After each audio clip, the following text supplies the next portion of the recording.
Hello दोस्तों, कैसे हैं आप सभी लोग। उम्मीद करता हूं कि आप लोग अच्छे होंगे और आप लोग का मेहनत भी अच्छा से चल रहा होगा। तो बिल्कुल दोस्तों मेहनत कीजिए और अच्छे से मेहनत कीजिए, पूरा सिलेबस को पूरा कंप्लीट करके चलिए और ताकि इस बार 2024 में आप लोग अच्छे मार्क्स लाइए। ठीक है, तो इन्हीं का इंतजार है आप सभी से। तो आप लोग अच्छे मार्क्स ला के दिखाइए। ठीक है, आप लोग के लिए हम जो है मैथ बताते हैं दोस्तों और बहुत इजी पैटर्न से बताते हैं। तो आप लोग प्रत्येक दिन मेरा वीडियो बनता है, तो आप लोग देखिए। अगर वीडियो आप लोग को अच्छा लगे तो लाइक कीजिए और मेरे चैनल को अगर सब्सक्राइब नहीं किए तो सब्सक्राइब कर लीजिए और बेल आइकन को दबा दीजिए। ठीक है, तो चलिए दोस्तों क्वेश्चन बताते हैं आप लोग को, तो बने रहिए आप लोग। कि एक पेडेस्टल के शिखर पर एक 1.6 मीटर ऊंची मूर्ति लगी है। भूमि के एक बिंदु से मूर्ति के शिखर का उन्नयन कोण 60 डिग्री और ठीक है उसी बिंदु से पेडेस्टल के शिखर का उन्नयन कोण 45 डिग्री है। तो पेडेस्टल की ऊंचाई ज्ञात कीजिए। तो ध्यान दीजिएगा दोस्तों, एक जो है 1.6 मीटर पेडेस्टल के ऊपर, मान लीजिए पेडेस्टल है, ठीक है, और इसके ऊपर जो है एक 1.6 मीटर का जो है एक मूर्ति है। ठीक है, तो उनकी जो है पेडेस्टल की ऊंचाई बोल रहा है हमें निकालने के लिए। तो ध्यान दीजिएगा और ये बहुत इंपॉर्टेंट है क्वेश्चन, जो है बहुत इजी है, आप लोग को बताएंगे। ठीक है, तो आप लोग बने रहिए और मोस्ट इंपॉर्टेंट है VVI है दोस्तों। तो आप लोग वीडियो पे बने रहिएगा तो आपको पूरा कंप्लीट हो जाएगा, ये मेरा 100% गारंटी है दोस्तों। आप लोग वीडियो पे बने रहिए, जितने भी वीडियो हम बनाए हैं आप लोग का एग्जाम का पैटर्न का ही क्वेश्चन हम बताते हैं, तो आप लोग बने रहिए। ठीक है, तो चलिए देखिए बताते हैं आपको। मान लीजिए दोस्तों, ध्यान दीजिएगा कि ये आपका एक ऊंची मूर्ति है। ठीक है, ये 1.6 मीटर का पेडेस्टल के ऊपर, मान लीजिए ये पेडेस्टल होगा। ये बताते हैं आपको, ध्यान दीजिएगा। मान लीजिए ये पेडेस्टल है, ये आपका पेडेस्टल हो गया। अब पेडेस्टल के ऊपर जो है 1.6 मीटर ऊंची एक मूर्ति है। क्या आपका मूर्ति है, और इनका जो उन्नयन कोण बना रहा है, ध्यान दीजिएगा, इनका जो उन्नयन कोण बनता है दोस्तों, ये आपका 60 डिग्री का बना रहा है। ठीक है, ये पेडेस्टल का है 45 डिग्री और ये मूर्ति का जो है, ठीक है, इनका है 60 डिग्री। तो आप इसे ए मानिए, बी सी डी। ठीक है, ये आप लोग समझ गए होंगे। तो यहाँ पे क्वेश्चन देखिए क्या कहता है, पेडेस्टल के शिखर का उन्नयन कोण इतना है, पेडेस्टल की ऊंचाई। तो पेडेस्टल तो मेरा ये है, इनकी ऊंचाई मांग रहा है, ये वाला भाग मांग रहा है, तो हमें नहीं पता है दोस्तों, तो हम इसे क्या मान लिए, एच मान लिए। तो देखिए वीडियो पे बने रहिए, चित्र से आप लोग समझ गए होंगे।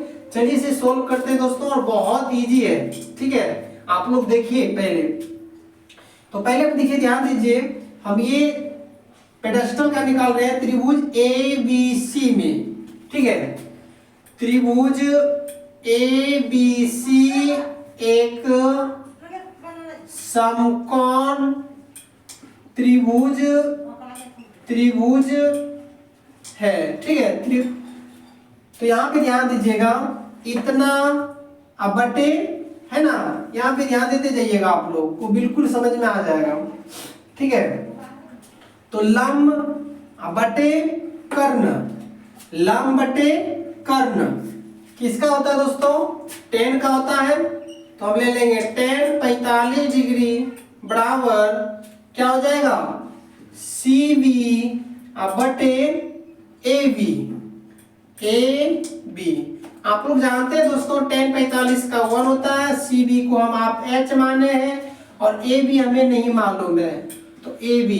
अब यहाँ पे कुछ नहीं तो 1 दे दीजिए, इसे कोना से गुना कीजिएगा तो AB बराबर हो जाएगा, इसे गुना कीजिएगा तो H निकला। मान लीजिए जैसे देखिए ये H है तो ये भी आपका H ही है। ठीक है, यहाँ तक तो समझ गए होंगे आप लोग। अब देखिए ध्यान दीजिएगा, इसीलिए त्रिभुज ए बी डी में, त्रिभुज ए बी डी में, ठीक है। अब ध्यान देते जाइएगा आप लोग।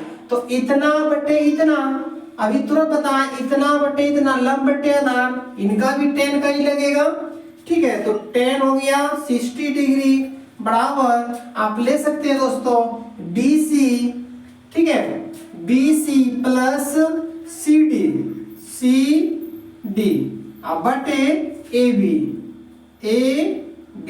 ठीक है।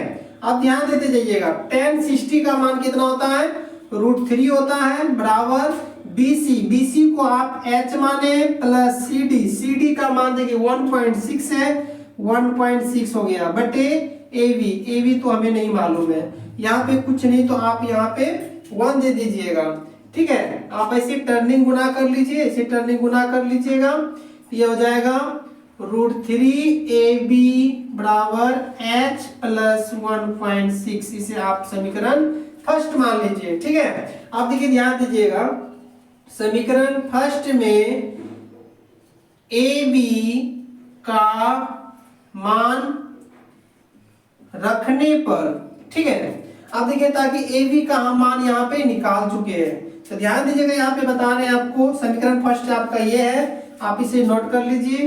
तो ये √3 AB बराबर H प्लस 1.6, कोई दिक्कत आप लोग को? आप ध्यान दीजिएगा, तो AB का आप मान क्या निकाले, आप H निकाले, तो ये हो जाएगा √3 हो जाएगा, AB का हो जाएगा H बराबर H प्लस 1.6 हो जाएगा दोस्तों।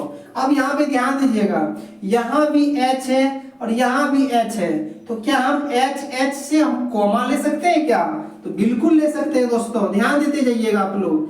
H कॉमा ले लिए, ब्रैकेट, तो ये √3 हो जाएगा -1, ठीक है, बराबर 1.6 हो जाएगा, ठीक है। तो आप इसे लिख सकते हैं, ध्यान दीजिएगा, इसीलिए H बराबर लिखिएगा, तो ये हो जाएगा 1.6 बटे √3 -1, ठीक है। जैसे यहाँ पे देखिए 2x रहता था, तो x का वैल्यू निकालने के लिए 2 को नीचे लिखते थे, उसी तरह इसको हम नीचे किए। आप देखिए ध्यान दीजिए, यहाँ पे √3 -1 है, इसका हम परिमेयकरण कर लेंगे। अगर यहाँ पे माइनस है तो परिमेयकरण मेरा क्या हो जाएगा, ये प्लस में हो जाएगा, इतना आप लोग याद रखिएगा दोस्तों, ठीक है। अगर मेरा ये प्लस में रहता तो रूट इसका परिमेयकरण करते माइनस में करते। तो चलिए देखिए बताते हैं, बहुत ध्यान दीजिएगा, ये दोनों को आप गुणा कीजिएगा तो इतना ही रह जाएगा 1.6 इंटू √3 + 1, अब बटे देखिएगा √3 - 1 और √3 + 1, ये दोनों को आप गुणा कीजिएगा तो देखिए ध्यान दीजिएगा, आपको ये सूत्र याद आता होगा, a² - b² का फॉर्मूला है दोस्तों, a + b × a - b। इसी पे आप तोड़िएगा तो ये हो जाएगा 3 - 1 हो जाएगा, ठीक है। ये 1.6 √3 - 1 अब बटे घटाइएगा तो 2 हो जाएगा, 2 से घटाइएगा तो ये हो जाएगा 8 दूना 16, तो 0.8 हो जाएगा, ठीक है। तो 0.8 √3 - 1, इतना ये राइट आंसर है दोस्तों। और उम्मीद करता हूँ कि आप लोग समझ गए होंगे। ये सब आप लोग नोट कर लीजिएगा दोस्तों, और अच्छे से कॉपी में नोट करके बनाइएगा, रिवीजन कीजिएगा। ये सब आप लोग को एग्जाम में देखने के लिए मिलेगा दोस्तों, तो आप लोग बने रहिए। प्रत्येक दिन ऐसी ही वीडियो हम बताते हैं और बहुत इजी पैटर्न से बताते हैं, तो आप लोग बने रहिए। अगर वीडियो आप लोग को अच्छा लगे तो लाइक कीजिए और शेयर कीजिए।